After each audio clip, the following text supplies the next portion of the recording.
Sveti Sava kroz selo pasete dva brata, koja nedavno krsti.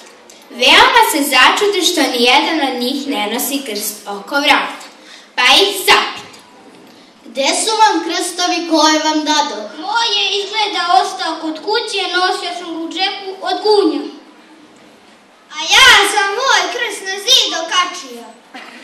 Blago džepu i zidu, kad i krst čuva, a ko će vas čuvati, dobri ljudi?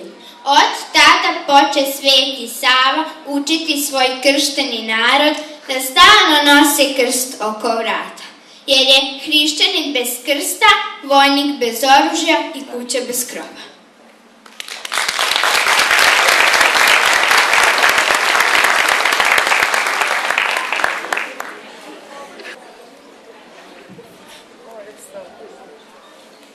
Sveti krst.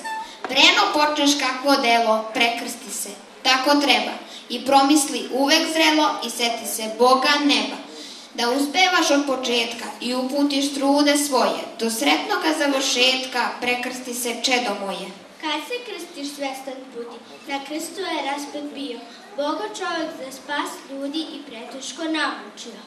Krstiše se stari, mladi i svi redom svakog stanja, krst čoveku dušu sladi i znamenjem pouzdanja. Širi ruke, pa krst stavi, sa verom se napred ide.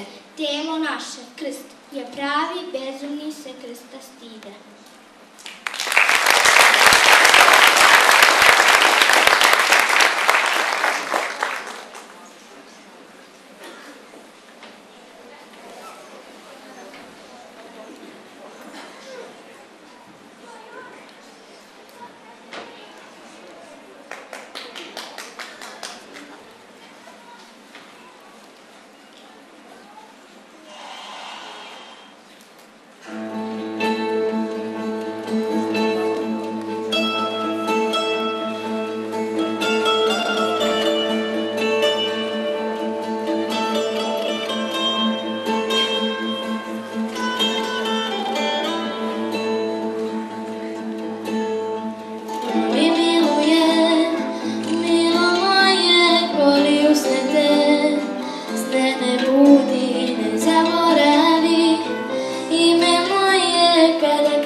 Navido